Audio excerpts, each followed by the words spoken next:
नमस्कार। आइए आज हम वसंत भाग 2 से अध्याय 3 का अध्ययन करते हैं, जो है हिमालय की बेटियां। इसके रचनाकार नागार्जुन जी हैं। नागार्जुन को हम बाबा और यात्री इन दो उपनामों से भी जानते हैं। खैर, नागार्जुन भी उनका एक दूसरा नाम ही है। उनका वास्तविक नाम वैद्यनाथ मिश्र था। उनका जन्म सन 1911 ईस्वी में दरभंगा जिले के सतलखा नामक गांव में हुआ था। मूल नाम उनका वैद्यनाथ मिश्र था। इनकी अपनी जो प्रारंभिक रचनाएं थी वो मैथिली भाषा में थीं। मैथिली जो बिहार में बोली जाती है, भोजपुरी के साथ साथ मिथिला प्रदेश में, तो इनकी जो मूल रचनाएं होती थी वो मैथिली में होती थी। और जहां वो रचनाएं लिखते हुए यात्री उपनाम का प्रयोग किया करते थे।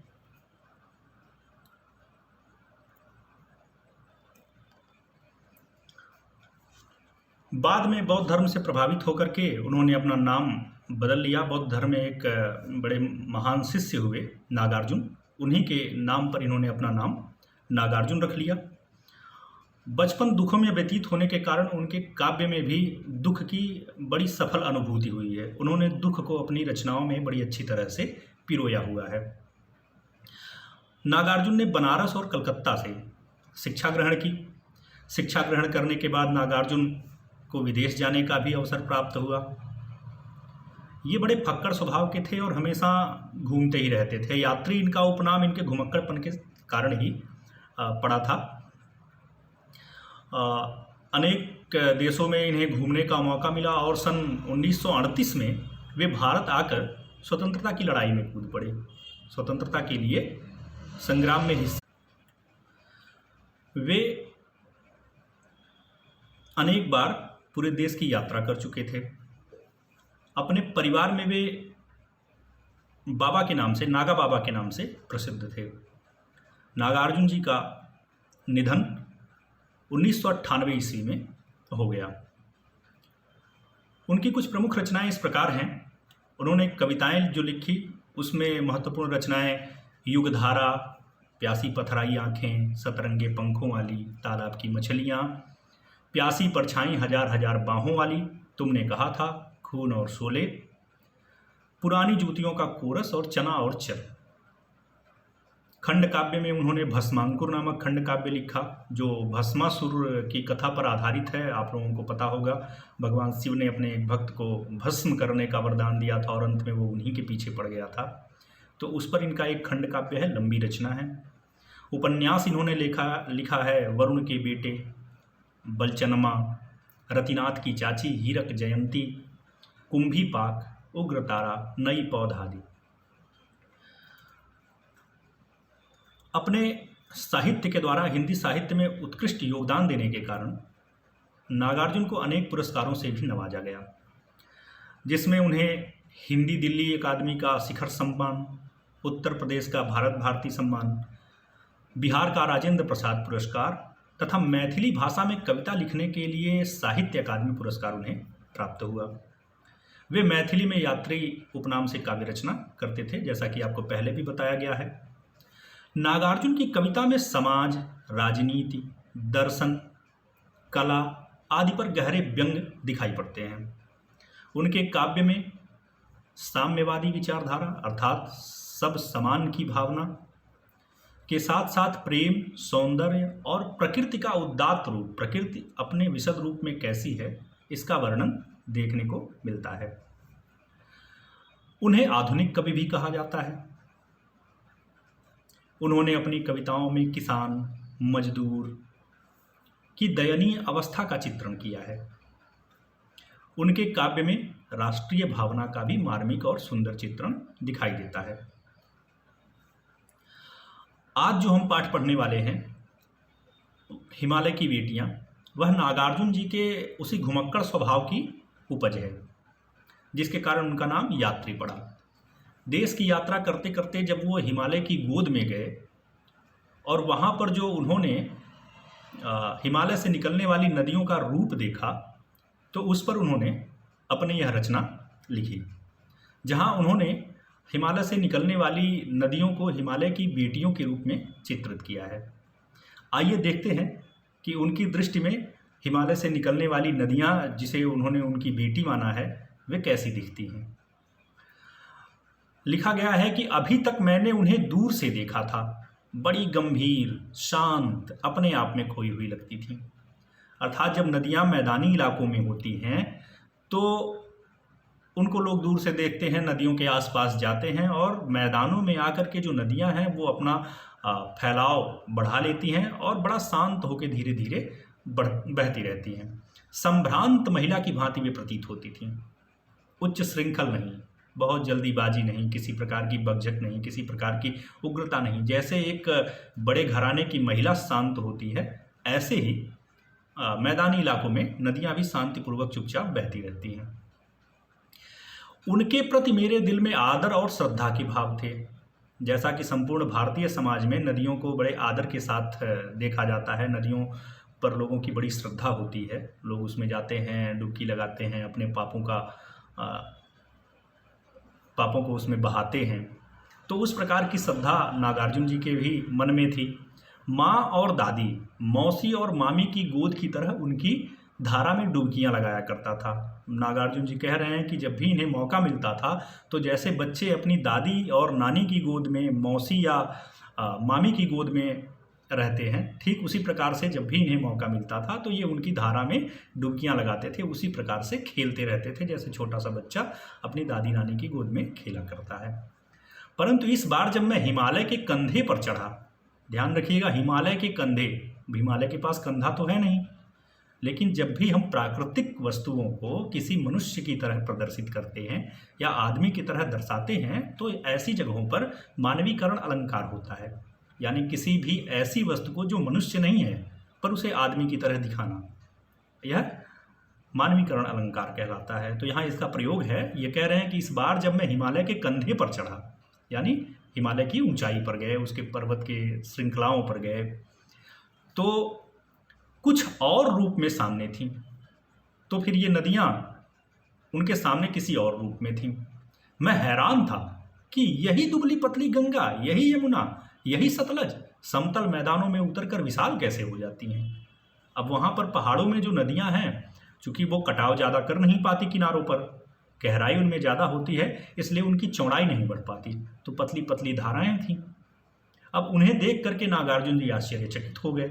उन्होंने कहा, ये पतली पतली नदियाँ जब उत्तर प्रदेश में, पंजाब में या बिहार की तरफ जाती हैं तो देखिए कितनी विशाल समुद्र जैसी दिखाई पड़ने लगती हैं, इतनी लंबी चौड़ी हो जाती हैं, और यहाँ देखिए कितनी छोटी सी हैं, पतली सी हैं। अमूमन जब बेटियाँ अपने पिता के घर होती हैं तो छोटी ही होती हैं, जब बड़ी होती हैं या उन्हें कहीं उनका विवाह करना होता है, उनको दूर करना होता है, तो वो बड़ी हो जाती हैं। और जब वो हिमालय छोड़ करके मैदानी इलाकों में आती हैं तो अमूमन ये मान सकते हैं कि वो अपने पिता के घर से चली आई हैं, अर्थात वो बड़ी हो गई हैं। अब पिता की गोद में खेल रही हैं तो छोटी ही हैं। अब चूँकि ये भौतिक कारण है कि वो वहाँ पर अपना फैलाव नहीं कर पाती, लेकिन हम इसमें कल्पना भी यही करते हैं कि अपने पिता की गोद में होने के कारण जो नदियाँ हैं वो छोटी हैं। इनका उछलना और कूदना, आप कह रहे हैं कि जिस प्रकार से वो वहाँ उछल कूद रही हैं, यहाँ पर चित्र बना हुआ है, देखिए कैसे वो निकल रही हैं उसमें से, खिलखिलाकर लगातार हंसते जाना, इनकी यही भावभंगी, इनका यह उल्लास कहाँ गायब हो जाता है मैदान में जाकर। अब कह रहे हैं कि वहाँ पर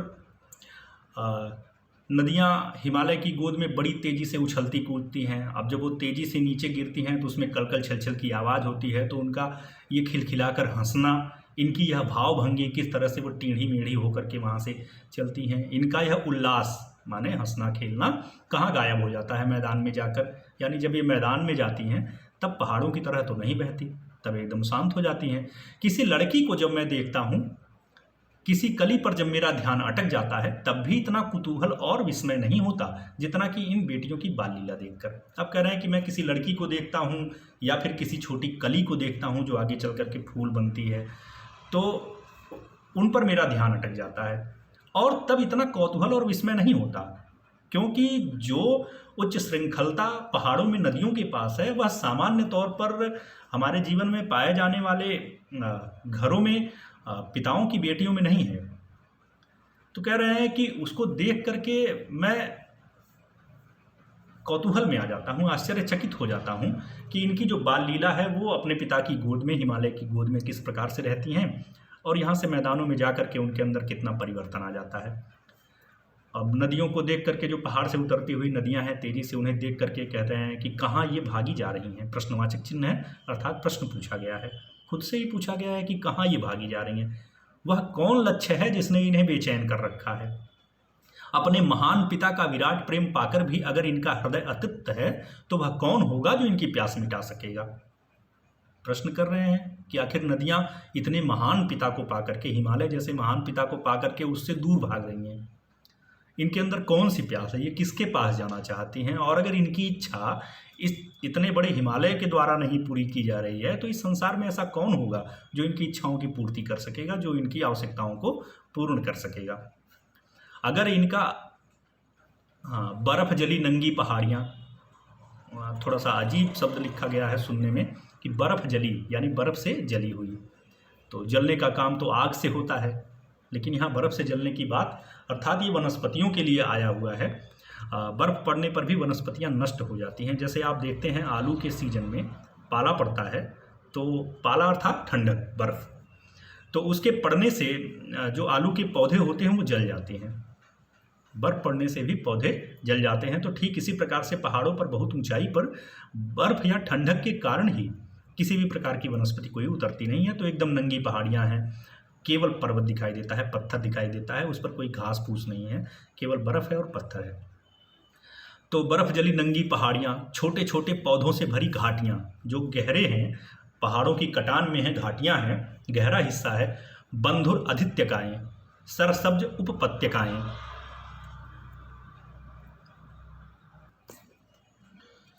बंधुर आदित्यकाएँ, सरसब्ज उपत्यकाएँ, ऐसा है इनका लीला निकेतन। अब कह रहे हैं कि यदि वो हिमालय को देखते हैं तो हिमालय को देखते हुए उनको क्या दिखाई देता है? बर्फ़ से जली हुई नंगी पहाड़ियाँ, यानी साफ़ सुथरी एकदम पहाड़ियाँ, छोटे छोटे पौधों से भरी घाटियाँ, जो घाटियाँ हैं, जो गहराई वाला हिस्सा है वो छोटे मोटे पौधों से भरा है। बंधुर आदित्यकाएँ, आदित्यकाएँ माने पहाड़ की ऊंची चोटी। बंधुर का अर्थ होता है सर पर रखने वाला मुकुट या पगड़ी कह लीजिए, जो मुकुट जैसा, जो बड़ा ऊंचा है। तो ऐसी ऊंची ऊंची पहाड़ियाँ। सरसब्ज उपत्यकाएँ, सरसब्ज का अर्थ होता है हरा भरा, उपत्यकाएँ माने घाटियाँ, जो घाटियाँ हैं वो हरी भरी हैं। ऐसा है इनका लीला निकेतन। लीला माने खेल कूद का, निकेतन माने घर, यानी इनके खेलने कूदने का या इनका घर इतना सुंदर है, बावजूद उसके वो उसे छोड़ करके भागती हुई कहीं और चली जा रही हैं।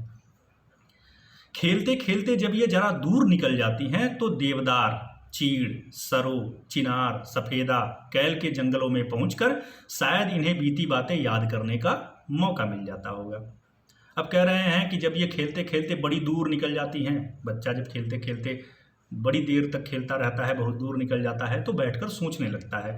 आगे जाने पर इन्हें, जब ये पहाड़ों से उतरती हैं और पहाड़ों की घाटियों में, तराई क्षेत्रों में, जहाँ इनको विभिन्न प्रकार के पेड़ जैसे देवदार, चीड़, सरो, चिनार, सफ़ेदा, कैल, ये जो पहाड़ी पेड़ हैं, इनके जंगल मिलते हैं, तो उन जंगलों को ये चूँकि आसानी से काट नहीं सकती होंगी, तो वहाँ पर पहुँचने के बाद इनकी गति थोड़ी धीमी हो जाती होगी।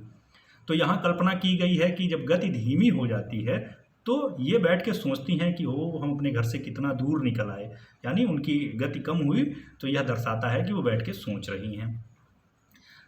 कौन जाने बुढ़ा हिमालय अपनी नटखट बेटियों के लिए कितना सिर धुनता होगा। अब कह रहे हैं किसको पता होगा कि जो बूढ़ा हिमालय है वो अपनी इन बेटियों के कारण कितना सिर धुनता होगा, कितना परेशान होता होगा। इनकी बदमाशियों से, इनकी उद्दंडताओं से वह बेचारा बहुत दुखी हो जाता होगा। सिर धुनना अर्थात दुखी होना। बड़ी बड़ी चोटियों से जाकर पूछिए तो उत्तर में विराट मौन के सिवाय उसके पास रखा ही क्या है। और जाके अगर हम उसके दुख को पूछें बड़ी बड़ी चोटियों से कि भाई तुम्हारी बेटियां तुम्हारी बात नहीं मानती, तुमको छोड़ के भाग जाती हैं, तुम्हें कैसा लगता है, तो उसके पास क्या है? सिर्फ मौन है। वो चुपचाप रहता है, वो आपसे बात नहीं करेगा। सिंधु और ब्रह्मपुत्र, ये दो ऐसे नाम हैं जिनके सुनते ही रावी, सतलुज, ब्यास, चनाब, झेलम, काबुल जिसे कुभा भी कहते हैं, कपिसा, गंगा, यमुना, सरयू, गंडक, कोसी आदि हिमालय की छोटी बड़ी सभी बेटियां आंखों के सामने नाचने लगती हैं। अब कह रहे हैं कि यदि हम दो नाम लें, सिंधु और ब्रह्मपुत्र, ये दोनों भारत की बड़ी नदियां हैं। कह रहे हैं कि इन दोनों का नाम लेते ही इनसे जुड़ने वाली हमको तमाम नदियों के नाम आ जाते हैं, जिसमें रावी, सतलुज, ब्यास, चिनाब, झेलम, काबुल, कपिशा, गंगा, यमुना, सरयू, गंडक, कोसी आदि हिमालय की छोटी बड़ी सभी बेटियां आंखों के सामने नाचने लगती हैं। अर्थात इन सब की याद आ जाती है। यदि हम दो को याद करें तो और भी इनकी सहयोगी जो छोटी छोटी नदियां हैं उनकी भी हमें याद आ जाती है, वो भी हमारी आंखों के सामने दिखाई देने लगती हैं। वास्तव में ये सिंधु और ब्रह्मपुत्र स्वयं कुछ नहीं है। दयालु हिमालय के पिघले हुए दिल की एक एक बूंद न जाने कब से इकट्ठा होकर इन दो महानदों के रूप में समुद्र की ओर प्रवाहित होती रही है। अब कह रहे हैं कि इन दोनों नदियों के बारे में अगर हम बात करें तो ये दोनों नदियां आपस में कुछ नहीं हैं, अपने आप में ये कुछ नहीं है। ये तो वही हिमालय है जिनके पिघले हुए दिल से एक एक बूंद, अर्थात हिमालय पर जो बर्फ है उसके पिघलने से, अर्थात हिमालय के दिल से पिघली हुई एक एक बूंद न जाने कब से इकट्ठा होता हुआ अंत में जाकर के ये इन दोनों बड़ी नदियों के रूप में समुद्र की ओर प्रवाहित होने लगा, समुद्र की ओर बहने लगा। पानी ऐसे भी नीचाई की तरफ बहता है जहाँ ढलान होती है, तो ये दोनों नदियाँ बहने लगी। और भी बहुत सारी जो ऊपर जिनका वर्णन किया गया है वे नदियाँ उसमें आकर के धीरे धीरे मिलती जुलती रही हैं। कितना सौभाग्यशाली है वह समुद्र जिसे पर्वतराज हिमालय की इन दो बेटियों का हाथ पकड़ने का श्रेय मिला। अब कह रहे हैं कि जो समुद्र है वह बड़ा भाग्यशाली है कि उसको इन दो बेटियों का हाथ, पर्वतराज हिमालय की दो बेटियों का हाथ पकड़ने का अवसर मिला। अर्थात समुद्र जो है वह हिमालय के लिए दामाद की भांति है, जिसे हिमालय ने अपनी दोनों बेटियां ब्रह्मपुत्र और सिंधु दी हैं, उनका विवाह उनके साथ किया है। आइए आगे देखें। जिन्होंने मैदानों में ही इन नदियों को देखा होगा उनके ख्याल में शायद ही यह बात आ सके कि बूढ़े हिमालय की गोद में बच्चियां बनकर ये कैसे खेला करती हैं। अब कह रहे हैं जिन लोगों ने पहाड़ों पर नदियों को नहीं देखा होगा, नदियों को सिर्फ मैदानी इलाकों में देखा होगा, वो कल्पना नहीं कर सकते कि वे पहाड़ों में कैसी होती होंगी या किस तरह से वो अपने पिता की गोद में, हिमालय की गोद में खेला करती हैं। माँ बाप की गोद में नंग धड़ंग होकर खेलने वाली इन बालिकाओं का रूप पहाड़ी आदमियों के लिए आकर्षक भले ना हो, लेकिन मुझे तो ऐसा लुभावना प्रतीत होता है कि हिमालय को ससुर और समुद्र को उसका दामाद कहने में भी झिझक नहीं होती। अब कह रहे हैं कि जो पहाड़ में रहने वाले लोग हैं उनको ये नदियाँ या इनका यह रूप बड़ा लुभावना नहीं लगता है, बड़ा अच्छा नहीं लगता है, क्योंकि उनके लिए तो रोज़ की बात है, उनके लिए तो ये घर का साग है। तो जो अच्छी जगहों पर होते हैं जहाँ लोग घूमना चाहते हैं उनके लिए उसकी कोई वैल्यू नहीं है, क्योंकि वो जीवन भर उसी में रहते आ रहे हैं। तो उनको अच्छा न लगता हो, किंतु लेखक कह रहे हैं, नागार्जुन कह रहे हैं कि इनके इस लुभावने रूप को देख करके मुझे यह भी कहने में झिझक नहीं है कि जो पर्वतराज हिमालय है वह ससुर है और जो समुद्र है वो दामाद है। क्यों ऐसा हुआ? क्योंकि पर्वतराज हिमालय ने अपनी दो बेटियों को, सिंधु और ब्रह्मपुत्र को, समुद्र को दे दिया। अर्थात वो हिमालय से निकलकर समुद्र में जाके विलीन हो जाती हैं, समुद्र में जाके मिल जाती हैं, इसलिए इनको ये बात कहने में भी कोई झिझक नहीं होती है। कालिदास के विरही यक्ष ने अपने मेघदूत से कहा था, वेत्रवती अर्थात बेतवा नदी को प्रेम का प्रतिदान देते जाना। अब कालिदास का विरही यक्ष, कालिदास की एक रचना है, कालिदास का नाम आप जानते होंगे, संस्कृत साहित्य के बड़े लेखक हैं। तो उनकी एक रचना मेघदूत है। ऐसा माना जाता है कि एक यक्ष था जो एक देवता की सेवा में लगा हुआ था, उनके लिए फूल ले आता था। बाद में उसका ब्याह हुआ या उसको किसी से प्रेम हो गया, तो एक दिन वह उसी की यादों में खोया हुआ फूल लाने में थोड़ी सी देर कर गया और जो देवता थे उन्हें पूजा करने में विलम्ब होने लगा। जब वो फूल लेकर पहुंचा तो क्रोधित होकर देवता ने उसे श्राप दे दिया कि जाओ, तुम जिसके कारण मेरे फूल लाने में देर किए हो तुम उसी से बिछड़ जाओगे। तो अब वो उससे दूर चला गया। तो वह एक पर्वत पर रहता था, तो वहाँ से जब उसको अपने प्रेयसी की याद आती थी तो उसने एक व्यवस्था की कि जो बादल जा रहे थे उसने बादलों से अपना संदेश कहलवाया। जो यक्ष था उसने बादलों से अपना संदेश कहलवाया। तो अब जो बादल थे वो संदेशवाहक का काम किए, इसलिए मेघ माने बादल और दूत माने संदेशवाहक। तो इस रचना का नाम मेघदूत पड़ा।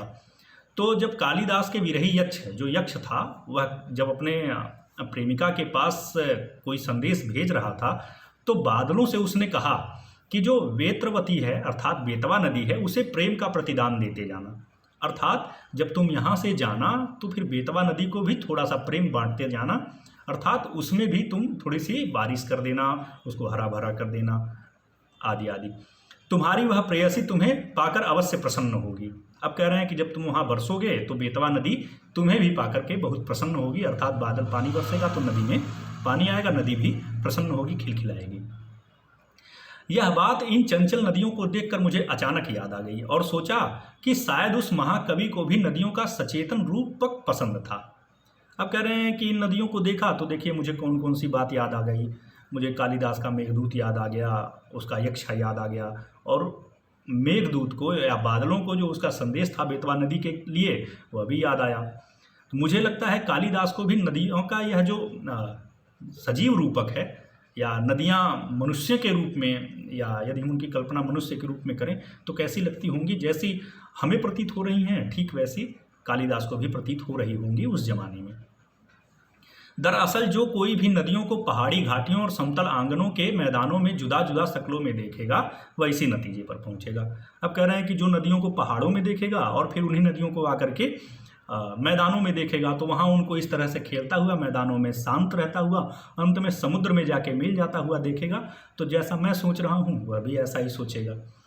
काका कालेलकर ने नदियों को लोक माता कहा है, किंतु माता बनने से पहले यदि हम इन्हें बेटियों के रूप में देख लें तो क्या हर्ज है। अब कह रहे हैं काका कालेलकर जो एक लेखक थे, सामाजिक कार्यकर्ता थे, समाज सुधारक थे, उन्होंने नदियों को लोक माता कहा है, अर्थात लोक माने समाज को, माता माने जो जीवन दान देती है, या नदियाँ जो समाज को जीवित रखती हैं। तो कह रहे हैं किंतु माता बनने से पहले यदि हम इन्हें बेटियों के रूप में देख लें तो क्या हर्ज है। अब कह रहे हैं कि कोई भी माँ सबसे पहले किसी की बेटी होती है, तो माँ तो हैं वो ठीक है, किंतु अगर हम थोड़ा सा और पहले जाएं, हिमालय की गोद में जाके देखें तो ये सारी नदियां हमें बेटियां प्रतीत होती हैं, और ऐसा कहने में कोई बुराई भी नहीं है। और थोड़ा आगे चलिए, इन्हीं में अगर हम प्रेयसी की भावना करें तो कैसा होगा। अब कह रहे हैं कि थोड़ा सा और सोच को बढ़ाएं और हम माने कि जो नदियां हैं हम उनसे प्रेम करते हैं तो भी अच्छी बात है। ममता का एक और भी धागा है जिन्हें हम इसके साथ जोड़ सकते हैं। बहन का स्थान कितने कवियों ने इन नदियों को दिया है। कह रहे हैं कि चलिए हम उन्हें प्रेम करते हैं, यह भी मान लिया। अच्छा, ममता अर्थात प्रेम का एक और भी धागा है जो इन नदियों से बांधा जा सकता है यदि हम उन्हें अपनी बहन मान ले तो। यानी वो हमारी माता हैं, वो हमारी बेटियां हैं, वो हमारी प्रेयसी हैं, वे हमारी बहन हैं, अर्थात हर प्रकार से नदियां हमारे जीवन में समाहित हैं। एक दिन मेरी भी ऐसी भावना हुई।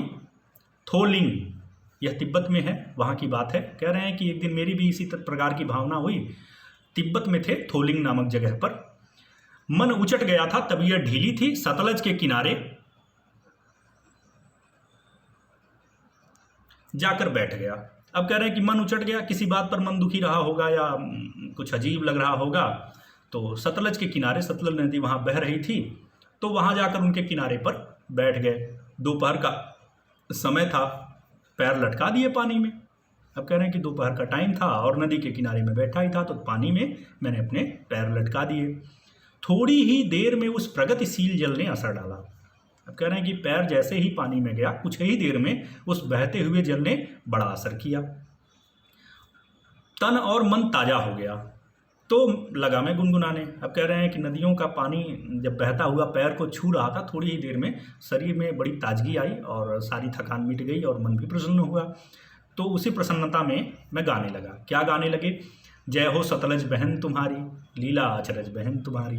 यानी हे सतलज नदी तुम्हारी जय हो, तुम मेरी बहन हो, तुम्हारी जय हो, तुम्हारी लीला बड़ी आश्चर्यजनक है। यानी पैर डालते ही तुमने सारी थकान हर ली, मन की पीड़ा को दूर कर दिया।